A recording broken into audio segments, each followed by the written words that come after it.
जय महाकाल। आप सबका हार्दिक स्वागत है आपके अपने जय Mahakal astro app Shukla channel पर। कैसे हैं गाइस आप सब लोग? आई होप आप सब अच्छे होंगे। जैसे कि आप सबको ही पता है, कोविड का टाइम चल रहा था, काफ़ी डिस्टर्ब चला सब लोगों का लाइफ, बहुत परेशान रहे सब लोग। हर इंसान की ज़िंदगी में बहुत उथल पुथल रहा। हम में से कई लोगों ने अपनों को खोया है। उन अपनों को खोने की तकलीफ़ मैं समझ सकती हूँ। लेकिन गाइस, अब समय की परिस्थितियाँ जो भी थी, जो बहुत ख़राब गुजरी सब पिछले समय में, वो अब कई हालात ठीक हो गए हैं लगभग। लेकिन आप सब लोग अपना अपना ख्याल रखिए, अपनों का भी ख्याल रखिए। और आज के टॉपिक पर आते हैं गाइस। आज का टॉपिक है, कैसे करें सुखी वैवाहिक जीवन को सफल कैसे बनाएं और उनके उपाय।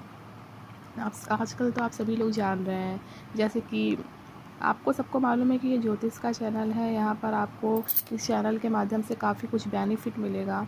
और आज के समय में वैवाहिक जीवन में बहुत समस्या आ रही हैं। किसी का वैवाहिक जीवन सफल नहीं है, किसी के वैवाहिक जीवन में डाइवोर्स तक बात आ गई है, किसी को पढ़ाई लिखाई में दिक्कत हो रहा है, किसी का कैरियर नहीं बन रहा है, किसी का स्टडी में दिक्कत हो रहा है, कोई बाहर नहीं जा पा रहा है, किसी को विदेश जाना है, बहुत से किसी के बिज़नेस नहीं चल रहे हैं, किसी को जॉब नहीं मिल रहा है।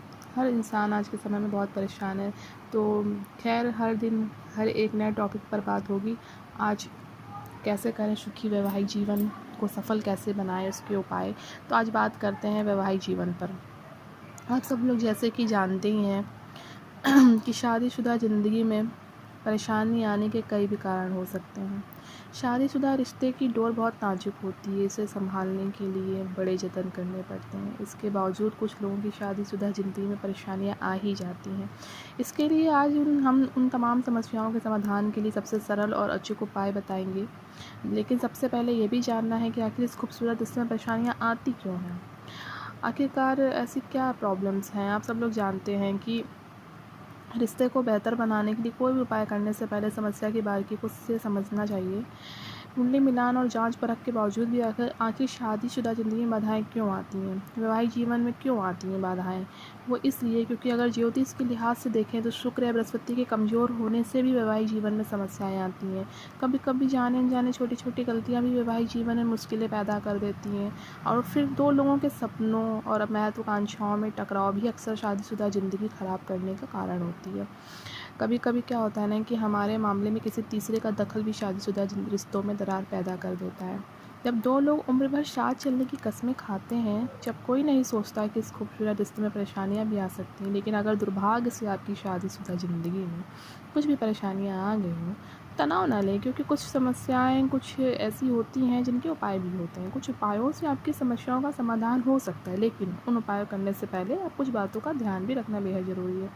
जैसे कि कैसे करें सुखी वैवाहिक जीवन के उपाय। आपको कुछ बातों का ध्यान रखना चाहिए। अगर आप सुखी वैवाहिक जीवन के लिए कोई उपाय करने जा रहे हैं तो कुछ सावधानियां भी रखिएगा।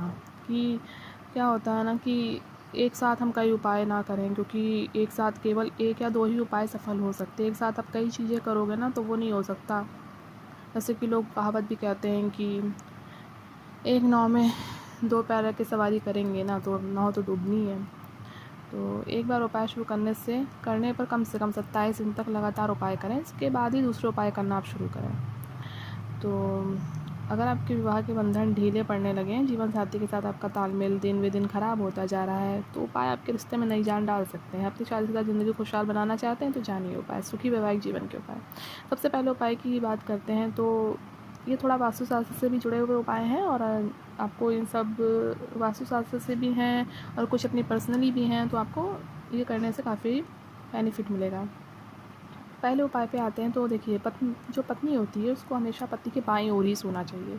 सोने के लिए हमेशा एक ही लंबे तकिए का प्रयोग करें, अलग अलग गद्दों और तकियों का प्रयोग ना करें। कई बार हम लोग इस चीज़ों पर ध्यान नहीं देते, छोटी छोटी चीज़ों से ही हमारे बड़े बड़े रिश्ते बिगड़ जाते हैं।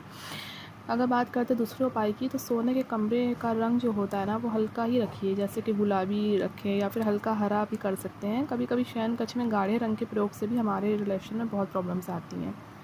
तो पीले रंग या इससे मिलते जुलते रंगों का प्रयोग करें सोने के कमरे में जो लाइट हो।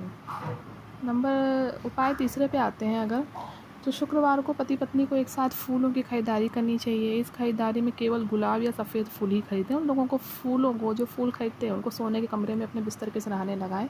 तो उन फूल जो होते हैं वो इतने ताज़े, इतने खुशबू होती है ना कि हमारे जीवन में भी ताजगी और महक आ सकती है। इसलिए आप इसका भी उपाय करके देख सकते हैं। अगर उपाय चौथे उपाय की बात करें तो पति पत्नी सोते समय पूर्व या दक्षिण दिशा की तरफ सिर करके सोएं। पैरों की तरफ बहते हुए जल की बड़ी सी तस्वीर लगाएं सोने के कमरे में। देवी देवताओं की प्रतिमा या चित्र लगाने से बचें, क्योंकि जिस रूम में हम सोते हैं वो हमारा पर्सनल रूम है, उसमें हम देवी देवताओं की प्रतिमा नहीं लगानी चाहिए। अगर नंबर उपाय 5 पे आते हैं तो किसी भी शुक्रवार को हल्की सुगंध वाला इत्र या परफ्यूम खरीदें। पति पत्नी उसी इत्र या परफ्यूम का प्रयोग करें। कभी कभी बहुत तीखी सुगंध का प्रयोग ना करें। आप ये सब करके देखिए, आपको बहुत आराम मिलेगा। तो गाइस, आज का ये टॉपिक हमारा यहीं ख़त्म होता है। आई होप कि आपको ये टॉपिक हमारा काफ़ी पसंद आएगा और आप इसका लाभ उठाएंगे। तो मिलते हैं दूसरे चैनल, दूसरे उपाय पर। तो गाइस, आप सब लोग मेरे इस चैनल को सब्सक्राइब करिए, लाइक करिए, शेयर करिए, कमेंट्स करिए।